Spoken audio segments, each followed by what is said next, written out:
All right, welcome in. Breaking news from Cincinnati. Linebacker Logan Wilson requesting a trade from the Cincinnati Bengals. That, according to Ben Baby, just a few moments ago from ESPN. I'm Craig Sandlin. This is Chatterbox Bengals. Reed Mouse will be joining me shortly. And if anybody else jumps in, then they'll join me as well. But again, Logan Wilson, 6-year player out of Wyoming, has requested a trade from the Bengals. And we'll see how this goes. Obviously, this is in response to his diminished role over the last several weeks. Barrett Carter, Demetrius Knight, Oren Burks all have taken a larger role with this team, seeing more snaps on the defensive side of the ball. Last week against the Steelers, Logan Wilson just on the field for 47.5% of the snaps. The week before that, though, in Green Bay, Wilson played less than 20% of the team's defensive snaps. Obviously, this is a guy who was named captain in the preseason and has been captain for the last couple of years. But this Bengals defense has struggled, and they're clearly looking to go towards a youth movement, we'll say, as they sit at 3-4 here in going into week 8 in this New York Jets matchup against the 0-7 Jets. I see Reed joining on now, so we'll bring him in. Readaroo, live from Louisville. That's right. What's going on, my friend? Not much. Well, I'm missing my Drury Inn kickback for this. I don't know if you're a fan of Drury Inns, but I don't miss the Drury Inn kickback for the birth of children. So I'm missing it for the Logan Wilson trade. And I was just giving some love to my favorite fan, Captain Buckeye, who was really excited to see me. But it's good to see you, Craig, on this beloved Thursday afternoon. Yeah, what a wonderful Thursday it is too, Reed. Let me tell you, everything going fine, and then boom, 5:30 or so rolls around, and Ben Baby just wants to shatter your world with this breaking news. Logan Wilson requesting a trade away from the Cincinnati Bengals. Interesting to me, at least, that this news is breaking on a Thursday before the game. Have to wonder when this request actually went in. Has Logan continued to see diminished involvement throughout this week and kind of pushed him over the edge? Was it just a continuation of what he's seen over the last several weeks? Don't really have a whole lot of info on that just yet, but I guess just let's start with just your immediate reaction to hearing that he has officially requested a trade. Obviously, in his 6th year now with the Bengals, but many have said he's lost a step. Reed, he's lost a couple. I brought this up on Off the Bench. I brought this up on our post-game shows that 2 years ago, when you looked at this defense, you thought you had some known quantities, and the known quantities were, of course, Trey Hendrickson, who still looks great, and then the other two were Cam Taylor, Britt, and Logan Wilson, and the latter two have not been that. They have not been known quantities, and I was in favor of the Logan Wilson extension when it happened because I thought even though the linebacker position has diminished a role over the last decade and a half, I felt like he was a good centerpiece, and I thought he played into our defense very well, but clearly he's not that player anymore. And I thought you brought up a really good question about why it dropped on a Thursday, because obviously whenever news breaks, someone wants it to break. Like these beat writers aren't digging that deep. Like it's coming either from the team or it's coming from the player and his agent. I'd say it's clearly coming from the latter there. And probably the reason why that they're doing that is he's clearly unhappy. He wants to get out of here, and he thinks he's still a premier linebacker in this league. And 2, there are suitors out there. There are teams that could use a veteran linebacker. The first one that comes to mind is a team like the 49ers, who just lost Fred Warner. Like, obviously, Logan Wilson would at least be a veteran presence there. Do I think this is going to happen? If you would have asked me a year ago, I would have said not a chance, because that's not how the Bengals operate. We don't make in-season trades, but in the past year, we've made 2. So I guess I feel like it is more likely than not that Logan Wilson winds up on another team, which is also a little scary because this like isn't a surefire linebacking unit. Like you'd like to have some depth there. Well, I think that's part of the problem, right? Is what does your depth look like if you do move on from Logan Wilson? And we'll talk about the depth chart here in just a couple of minutes. But the other piece of it, obviously, is, Barrett Carter and Demetrius Knight have specifically called out Logan Wilson and the way that he's helped them along the way in their progression and having that veteran leadership. Now, you do have Oren Burks in the linebacker room as well. So it's not like there's nobody else that can provide that, but certainly nobody else that has played the level of football that Logan Wilson has played. You think back to the 2021 season when he was legitimately leading this defense to the Super Bowl. And Oren Burks, with all due respect, he's played well this year, but he's been a career special teams guy who happened to get some run in the playoffs due to injury. So you don't have a whole lot of depth there. But it was interesting because in Stone Shields sent us a text and called it out specifically. But just yesterday, ESPN dropped an article saying that Logan Wilson, of everybody that was potentially on the trading block, Logan Wilson was the most likely of any player in the NFL to get traded this season at 60%. And that comes before this report, right? So now we know that Logan Wilson has officially requested his trade. It was already somewhat likely that they moved him. What now, after you've seen that ESPN article yesterday, you've heard this report now, what odds do you put on Logan Wilson moving before this deadline next week, 2 weeks, the 4th, right? Well, it's Stone brought up that article, and I read it when it was a push notification article. So I read it, and it was interesting, and it was shocking that he was the highest odds guy. I think that I just said that it's more likely than not.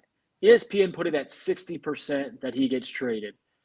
I'm going to hedge that the Bengals still are the Bengals, like in some capacity. Like I said, I know they've made 2 in-season trades in the past year, but I feel like 60% is a pretty good odds. Like I feel like that's a pretty good percentage of where we're at, because for the same thing that we're talking about is there. You would like some depth there. He's obviously a veteran piece that's helping along these rookies, but in the same breath, like if you're going to go to these rookies, if you're going to go to these young guys, if you're going to have this youth movement, and there's a guy that's unhappy and that you can get something for, and it's not like this defense is a world beater anyways. I think that I was just looking this up. We've only one game we've surrendered less than 27 points. Only one game this season. I think that's right. 20, maybe 2. Yeah, but regardless, like it's not like this is a world-beating defense. So are we going to be much worse if we lose Logan Wilson? Might as well get something for him, right? Might as well get some money off the charts. Might as well get, I don't know what his market is. I saw someone say if we get a third, trade him. It's like, yeah, if you get a 3rd round pick for Logan Wilson, you trade him? Yeah, what are you talking about? Of course you do that. Yeah. It's more likely going to be a 3rd day pick if it is. Well, it is going to be a 3rd day pick if you trade Logan Wilson. So, yeah, 60% seems like a good odds in a long-winded way of answering your original question. It's interesting. I mean, he's gone through a little bit of waves here, right? So played really well in the Cleveland game, if we're being honest. And then he's kind of regressed for a number of games. And as he regressed, we saw him take, fewer snaps over the last couple of weeks, but he's played better in those last 2 weeks with diminished role. Maybe it's because he's playing less and his legs are fresher. Maybe he's just being put in situations that are more better aligned for him to be successful in. I don't know exactly what the difference is, right? It looks like they're playing him in a mixture of pass and run look. So I don't know 100% what that is, but you went from a guy who was playing basically every snap for the first 5 weeks to just playing 12 snaps against Green Bay and 26 against Pittsburgh. But in those 2 games, again, PFF, you can say what you want about the grades, but he graded above average in both of those games after a string of 4 straight below average performances. So I I tend to understand his frustration, and he probably thinks that he can contribute to another team. And you mentioned the 49ers are certainly one. Other teams that have been mentioned, at least in that ESPN article, the Dallas Cowboys, the Niners, the Bills, and a reunion with Lou Anarumo in Indianapolis. Is there any world, Reed, where you think this can be a player for player trade, where maybe somebody who's ready for a fresh start from another team gets moved in return? There's been a number of names thrown out there of guys who might be on the trading block that might fit the Bengals that are looking for fresh starts. Is this one of those worlds where that might happen? Reek Woolen is a name that's been popped up a lot from Seattle. Or do you think the value is higher than doing something like that? That's an interesting thought, because I think Logan Wilson could be one of those guys that that's the charm of getting a Logan Wilson, is like, maybe he's just played bad because he needs a fresh scenery. You see this in baseball all the time. All of a sudden a pitcher goes from one team to another team. In Cincinnati, Luke Weaver was terrible. He goes to New York and he looks like the best closer in baseball. Just sometimes you need a fresh scene, you need a new perspective, you need more people in your camp, and all of a sudden you're firing on all cylinders. That's an interesting thought, but I think that it's more likely that if we do part with him, it'll just be for draft capital and getting young players, because there is this youth movement. I'm sure Al Golden wants to, keep building up that defense and keep getting young guys in there, guys that can fit his scheme, guys that can fit what he's trying to do defensively, so that starting next year, 2 years down the line, he looks at this roster and goes like, these are guys that I've had a big part in getting in here. So if we can't work with these guys, then maybe it doesn't work without Golden. You know what I'm saying? So I think that's more likely that it would be for draft capital instead of another player. But that is an interesting thought, because that's exactly what Logan Wilson would be doing. That would be the charm of the 49ers bringing him in. Well, the 49ers would be for an injury, but if someone else wanted to bring him in, it's like, hey, maybe we can get him back to 2022 Logan Wilson and not have him play like 2025 Logan Wilson. Yeah, I think that's obviously what a lot of teams are looking at potentially doing. And I'm going to be blatantly honest. I can't remember the last time a player was traded because they quote unquote needed a fresh start, and that fresh start actually resulted in them returning to form that people had hoped for. More often than not, you hear about those moves, and then sooner than later they get released from that new team. So it'll be interesting to see what happens with Logan Wilson. Certainly he's been handling this extremely well from everything we've understood, from the comments from his teammates to he was even did an appearance last night I saw on social media, public appearance. So he's certainly still going about business the right way, and you appreciate that versus it becoming a distraction. But Nisco put it in the chat, and it's an interesting point. What a momentum killer this trade can be. Is this, to you, any sort of distraction at this point in the season when you're trying to get back above 500 and to a point where you're trying to get back with Joe Burrow on the field, and then at that point be able to push for the playoffs? Or is it, look, we're making a youth movement anyway, Logan Wilson can do what he wants to do?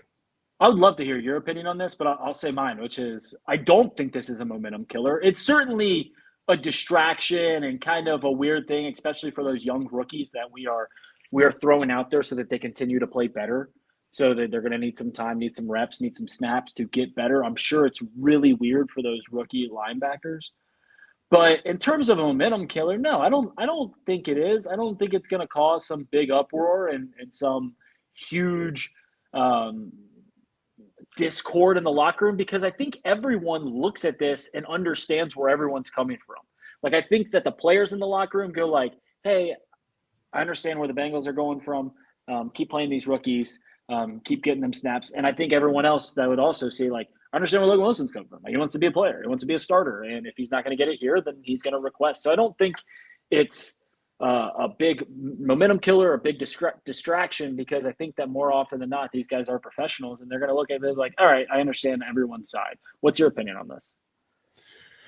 Well, I think honestly, like from the minute he was benched 2 weeks ago, you had to start to see this coming, right? He's been a name that in the media has been thrown around as a potential move or trade target for multiple teams for the last couple of weeks, ever since, he got his role kind of diminished. And so I don't know that how much this really changes things in that sense. Like, there's been outside noise for weeks and he's continued to go about his business. And everything that I know about Logan Wilson is that he's going to continue to go about his business. And I don't think he's going to allow this to really become a distraction. It's almost a little similar to me in terms of Trey Hendrickson this offseason. And Trey went about it a little bit different, obviously, but Trey went on the Pat McAfee show and said, look, I hope that Cincinnati trades me. I hope that they're able to go out and get important pieces in return. And I hope that they advance and go win a Super Bowl without me. Like I want nothing but the best for them. It just, I have to think about me and my family at this point. Right. Logan Wilson's in the second year of a 4-year contract. It's a little different. He's got the security. It's not like he's out there looking for a new contract. But I still think that his approach to how he goes about it and showing potential suitors that, hey, I'm an absolute pro in everything that I do, and whatever you need from me, I'm game and I'm ready to bring it every single day for you. And obviously hope to bring you to the playoffs. So I don't foresee Logan being a distraction. I haven't really heard of any reports of him handling anything the wrong way, if we're being honest. And so I hope that that's still the case, and hope that we can work everything out. And again, the Bengals may rattle off a win the next 2 weeks. Logan Wilson may have a bigger role over the next 2 weeks, and this may all work itself out without having to move him. But it also may be that he continues to see 25 or less snaps a game and he gets even more frustrated. So you heard a little bit of frustration in his voice in a post-game interview after Green Bay, I think. Right. But hasn't been anything crazy. And again, this is a captain we're talking about, and he's voted on to be a captain for a reason. So yeah, I don't necessarily foresee that, but the other interesting thing that I saw, go ahead. Well, once we get to the end, I was just going to ask you, what is your preferred how do you hope this plays out? Like, what do you prefer to happen? Obviously, we hope we get a first-round pick for Logan Wilson. But yeah, realistically, like, what is your preferred? Because I look at this and I don't see many downsides. I also don't see many major upsides. You know what I'm saying? Like, I don't necessarily think this is a huge swing of a move. Yeah. I honestly, I think my preference is that we keep him. I look at the depth chart and I look at, you look at the practice squad. The only linebacker that the Bengals have on the practice squad is Joe Giles Harris. From a depth perspective, you've got Demetrius Knight and Barrett Carter, obviously, along with Logan Wilson, but then your only depth pieces are Oren Burks and Shaka Hayward. I don't love that if somebody, knock on wood, goes down with an injury, that you're left with that little depth. They'd have to go out and probably look to add somebody in either through free agency or signing somebody else off of somebody's practice squad if they did move him. I don't love that. I still think that Logan can be, when used in the right scenario, can be a contributor.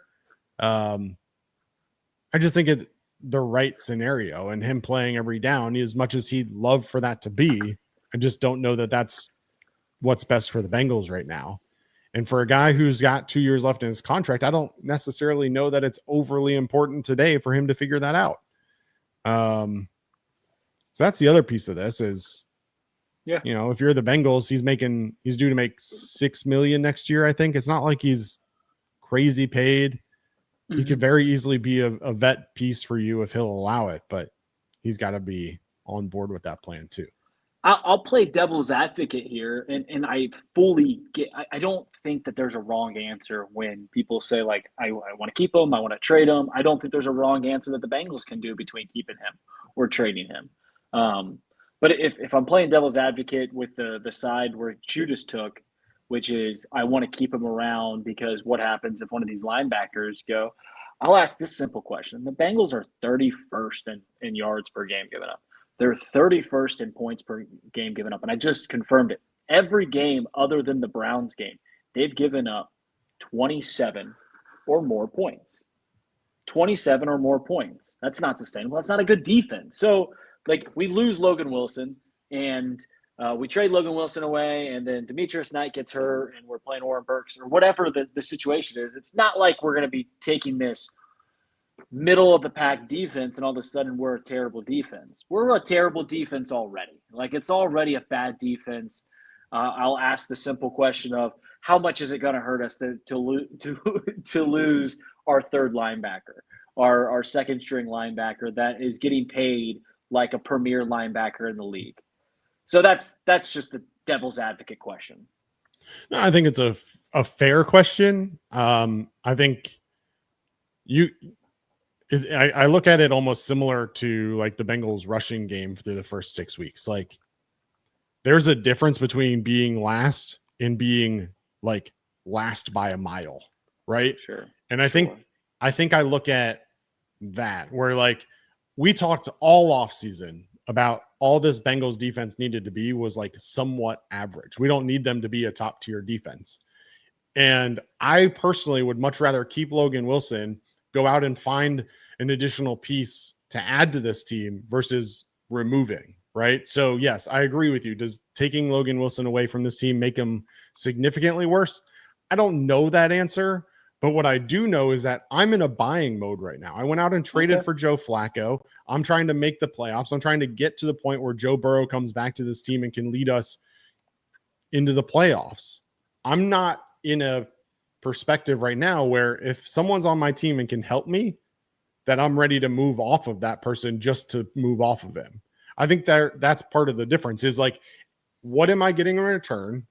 And what am I doing to replace that production, right? And you can say, well, that production hasn't really been great. That's fine, but it's still production. And so what's the backfill there? And without knowing those answers, it's hard for me to get on board with moving Logan Wilson. Now, I'm also going to sit here and tell you that we should be looking at secondary help. We should be looking at D-line help. We should be looking at help on a tight end, on the O-line. Like, I'm looking for help right now. And it's tough because you're going to sit there and say, well, this Bengals team is on the outside looking in right now. They're 3-4 on the season. But the truth of the matter is, and we've talked about this plenty, Reed, is that there's no reason this team can't rattle off 3 or 4 more straight wins right here. And they're in a completely different position than they were 2 weeks ago, even. And so I'm looking at it from that perspective of, can Logan Wilson, even in a diminished role, be valuable for me as I try to make a playoff run? And I think as the Bengals front office, that's the question you're asking, is not does losing Logan Wilson make us worse or better, but can Logan Wilson help us get to that next level? And even if it's off the field, Reed, it doesn't have to be on-field production. If he's seriously helping Demetrius Knight Jr. and he's helping this young linebacking crew with Barrett Carter try to improve their game, then there's value there, right? We saw Trey Hendrickson during his holdout. He was still hands-on during drills before the season, trying to help the young guys, help Shamar Stewart. Like, there's value there as a veteran leader. I understand your point, though, that we're paying him $6 million, and that's a lot of money to pay a veteran leader for the locker room. So I see both sides of it. I'm just going to be blatantly honest with you, but I do think that there's value in him being on this team. Which is why it's such an interesting thing to talk about, because like the best problems in the world, there's value, there's valid points on both sides of the aisle. Do you trade them? Do you keep them? I'll ask this question. I said on Off the Bench last week when talking about other trades and stuff like that, there's always a price. There's always something that for anything in the world, there's always a price that you go, all right, I'm willing to do that. I'm willing to do that. What's the price to trade Logan Wilson? What's the price that you're willing to go, okay, yeah, I'm on board. Where's your benchmark of saying, okay, yeah, that's a good deal, I'm in?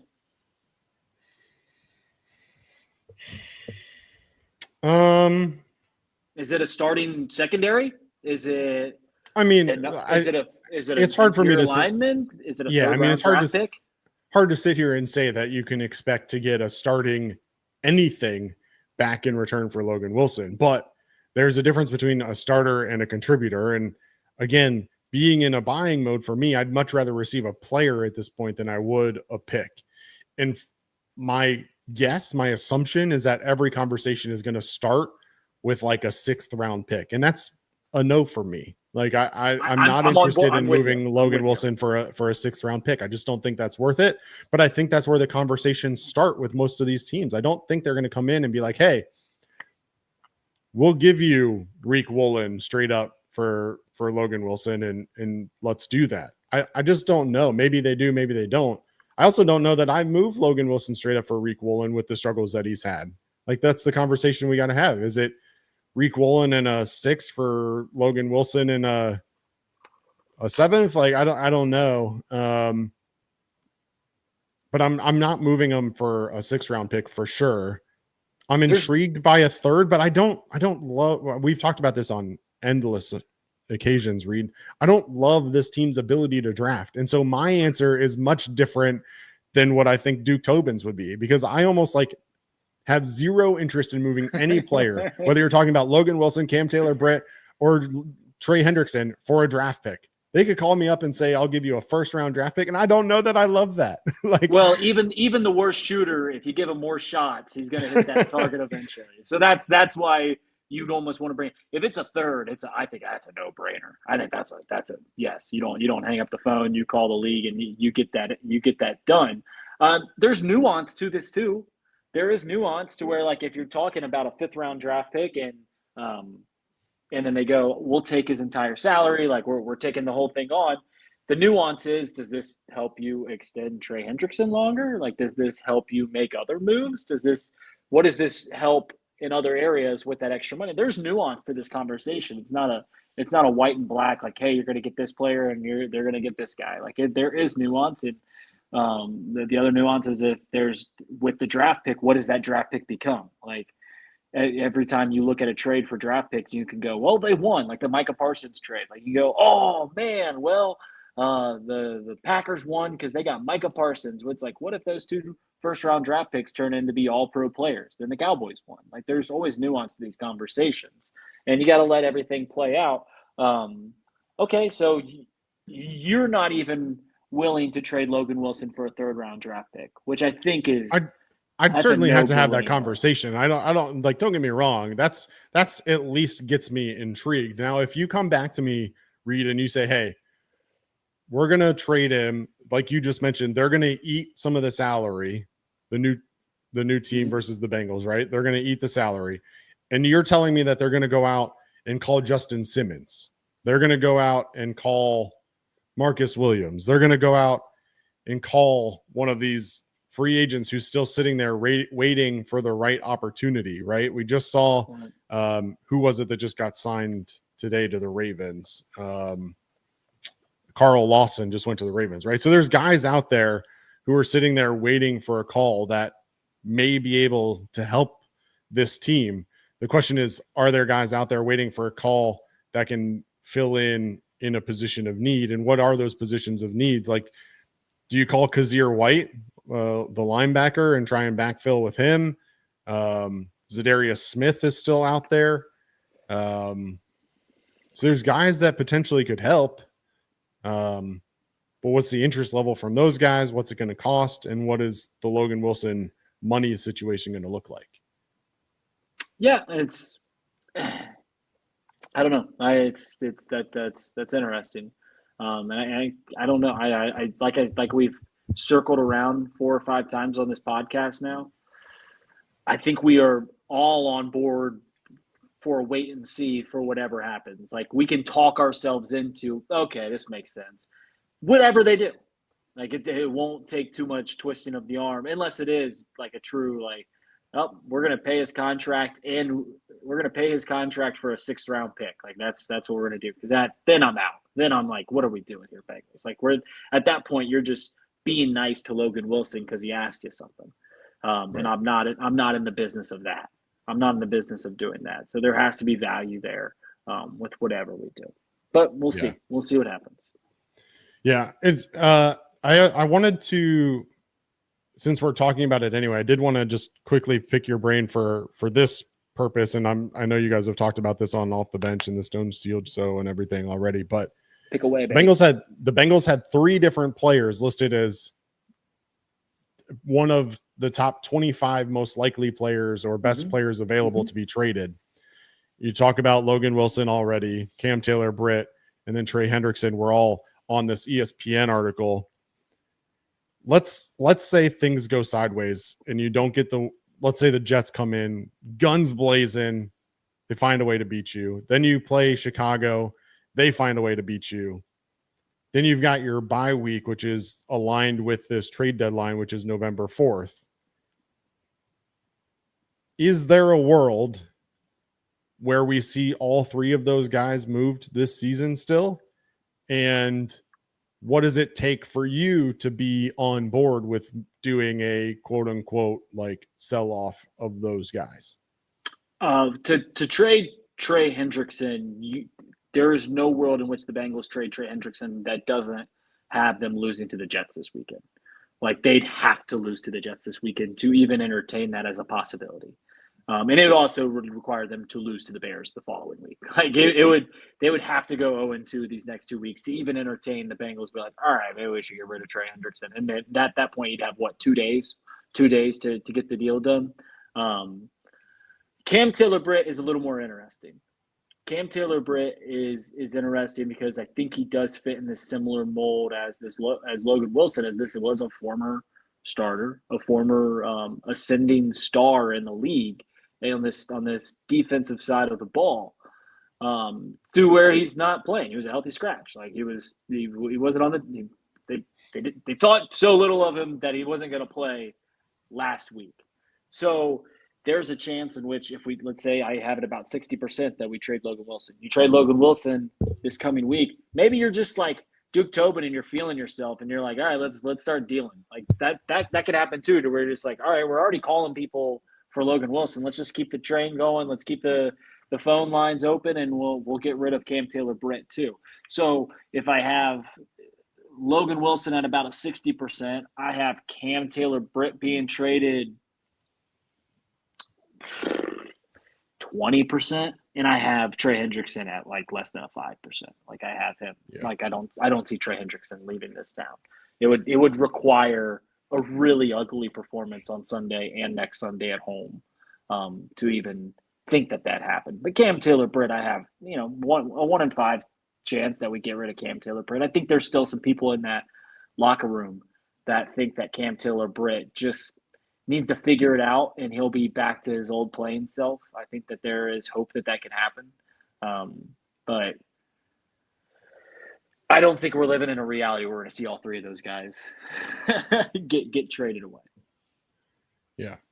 All right, let's do, I want to pick your brain on this. Let's just do a quick lightning round on this. We don't need to spend a lot of time on each one, but I want to go through some of the players on that list of the most likely to be traded that fit Bengals needs. And I want to hear your level of interest in that player. Could be high, could be none, could be somewhere in between, but I just real quick lightning round on just the players that are in like positions of interest. I'm not going to waste the time on, guys like Breece Hall and Jalen Waddle and some of those guys, but we'll talk about players that actually might be fitting into the Bengals. And we'll start with the number 4 overall player, according to ESPN, and that's Riq Woolen from Seattle, the cornerback. Low. Low. Okay. Jalen Phillips, the edge from Miami. High. I would say that's higher just because I think that we have no pass rush. I can't imagine there's a world where Miami wants to trade Jalen Phillips and something for Trey Hendrickson. Is there? Probably not. They don't want to take on Trey Hendrickson in a year where they're selling things off, right? No. Alontae Taylor, cornerback for the Saints. Low. Jermaine Johnson, edge from the Jets. High. You'll see a trend here. Based on their play. Michael Carter, cornerback for the Jets. Low. All right. I think I know where this is going. Arden Key, edge for the Titans. High. Roger McCreary, cornerback for the Titans. Low. I would be interested to hear your opinion, because now we know where I'm going. We're going. I think we need edge rush. I think that we ride with our secondary as is right now. I know they're not playing the best right now, other than Juan Drago Turner the second. But I think we ride with the guys. I think that you got to get back home before we can truly grade how well this secondary is playing. I don't know what your opinion is on these players. I wouldn't mind the Bengals adding to the secondary. I don't know that they're going to do that through one of the most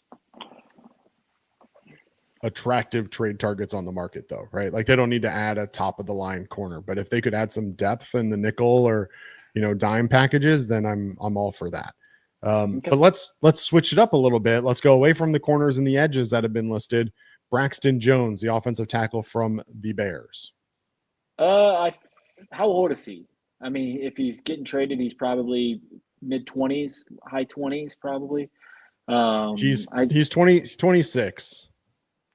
I think that'd be a pretty interesting move to add to the depth of this offensive line.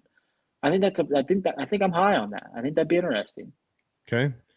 I'll skip the edges and the corners because we know your answer on that. Kyle Duggar, safety from the Patriots. Okay, safety help. I think I'm in on that. Yeah, I think a safety would be we could use some help. Okay. Help in different areas. All right. Well, let's throw this one out there and see what your response is to this. Christian Harris, linebacker from the Houston Texans.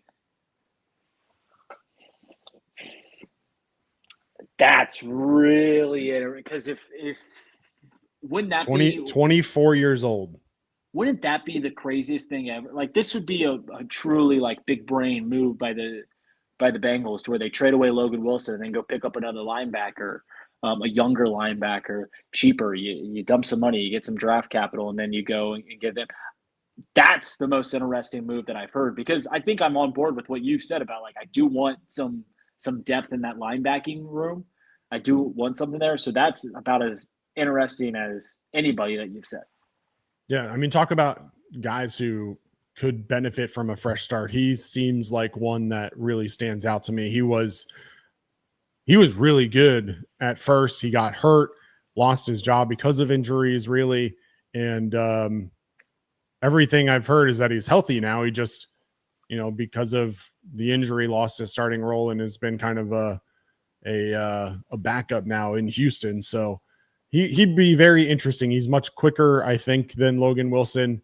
Not as great in coverage, but with Logan Wilson's lost step, then that doesn't really affect me too much. So that would be an interesting one for sure.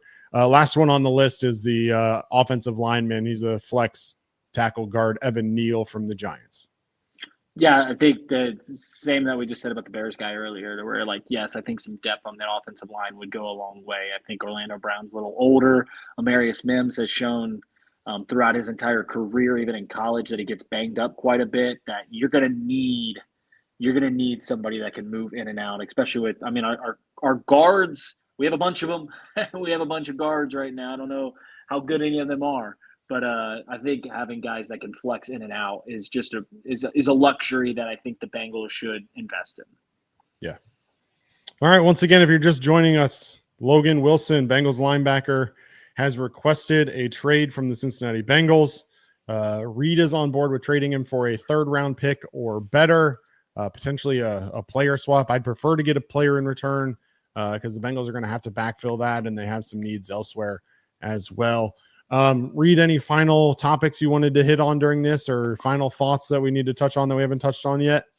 No, I think we've covered a lot of it. I mean, you asked about Trey Hendrickson, you asked about and if I think that's a move that's going to happen, and I don't. I do think that it is possible that a Cam Taylor Brick gets moved, and part of the reason that I think that would be is if they do move Logan Wilson, maybe Duke Tobin's just feeling himself and he's like, all right, let's just keep dealing. Let's keep doing this. And you get kind of happy on those phones sometimes, and you can continue to make moves. But other than that, it's this Sunday. I haven't got to talk a whole lot about the game this Sunday on Off the Bench, but you and I will be on the show this Sunday for the pregame, postgame, all that stuff, the watch along. So be sure to tune into that. Thank you guys, everyone, for tuning in. This is a game that the Bengals literally cannot afford to lose. Feels like every game is a must-win for them. This one, if they lose this one, you're just like, what the heck's going on? I'm excited to watch the Cincinnati Bengals play again. Anything that you wanted to touch on? No, I mean, I don't want to say I'm like excited for it because it's the 0-7 Jets. And if we're being honest, that's not really something that I'm like overly pumped for. But the truth of the matter is that this is a should win. I don't want to call it a must win by any means, but certainly a game that the Bengals should win without a whole lot of issues. And so I'm excited for it. I'm excited for them to get back to 500. And so, yeah, I'm ready to rock and roll, dude. I'll say this before you get into the point is if there's anyone that's watching this stream right now, if you're planning on going to a Bengals game this year and you haven't gotten to go, this week it would be a really nice time. Tickets are cheap. They're like $70. It's going to be nice weather. It's going to be like 50, 60, perfect fall weather there for you. So if you're planning on getting out to Paycor Stadium, this weekend would be a really, really great time to do it. You won't have to deal with any away fans, visiting fans. It'll just be all Bengals fans. It'd be a really good game to go to. You don't think there's going to be a whole lot of Jets fans in the crowd on this one? No, I don't think there's. You might get some Bengals haters and Ohio State fans that are like just rooting on Justin Fields, hoping that he plays, and you don't even know if he might not even play. You might get that crowd to show up, but no, I don't think there's going to be a lot of Jets flying through the air of Paycor Stadium on Sunday. All right. Make sure you tune in Monday through Friday, 10 a.m. for Off the Bench and the Stones Shield Show. Reed and I have you covered every weekend for Cincinnati Bengals talk. And, of course, subscribe for all of our Chatterbox Reds content. Chatterbox Bearcats, they're having a fun season so far, huh? Make Playoff sure you, bound. We shall see. Are you calling playoffs for the Bearcats? Big 12 championship bound? That may be. Exciting year for the Bearcats for sure. But yeah, make sure you like the stream if you haven't already. Subscribe to the channel. Last I checked, we were less than 100 away from 20,000 subscribers. That would be huge for us. Really appreciate everybody supporting the channel. Drop a like if you're watching this after the live stream. Drop a comment. We appreciate everybody. And we're looking forward to Sunday. Reed will be live throughout the entire game. We'll be live with a pregame show at 12:30. What do you want to say?